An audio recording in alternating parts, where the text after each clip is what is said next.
আসসালামু আলাইকুম। আশা করি সবাই ভালো আছেন। দেশ এবং দেশের বাইরে যে যেখান থেকে ভিডিওটা দেখছেন সবাইকে সাদর সম্ভাষণ, অভিনন্দন। আজকের ভিডিওটা শুরু করছি একটু স্পেশাল। কিভাবে এই মধুর গাড়ি লোড হয়, অর্থাৎ তরমুজকে আমরা এখন মধু বলি। সো এই মধুর গাড়ি কিভাবে লোড হয় ক্ষেত থেকে আপনাদের দেখানোর চেষ্টা করব। সবাই সাথে থাকবেন। দর্শক, আপনারা যে ট্রলিটা দেখতে পাচ্ছেন এই ট্রলিতে করে বিলের ক্ষেত থেকে তরমুজগুলো আনা হয়েছে। এখন মূলত হচ্ছে ট্রাকটা লোড করা হচ্ছে এই ট্রলি থেকে। ট্রাকের উপর তরমুজগুলো দিয়ে দেওয়া হচ্ছে এবং এটা ভর্তি করে টোটাল প্যাকেটিং হয়ে চলে যাবে ঢাকা শহরে। সো সবাই দেখতে থাকুন।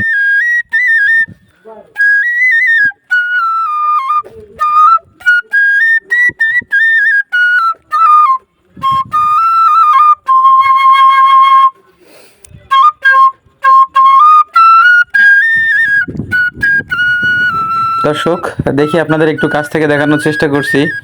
এই ট্রলি থেকে তরমুজগুলো চেলে দেওয়া হচ্ছে এবং উপরে অনেক তিনজন লোক এরা ধরে ধরে ট্র্যাকটা সাজাচ্ছে আর কি। তো প্রায় ট্র্যাকটা অর্ধেক ভর্তি হয়ে গেছে। তো সবাই দেখতে থাকুন।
তরমুজ লোড করা প্রায় শেষ।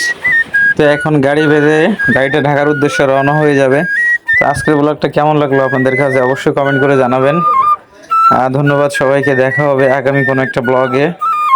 সবাই ভিডিও ভালো লাগলে অবশ্যই লাইক করবেন, তাহলে ভিডিও বানানোর স্পিরিটটা জাগবে। সো সবাইকে ধন্যবাদ, ভালোবাসা দিয়ে শেষ করছি আজকের ভিডিওটা। সবাই ভালো থাকবেন, সুস্থ থাকবেন। আল্লাহ হাফেজ।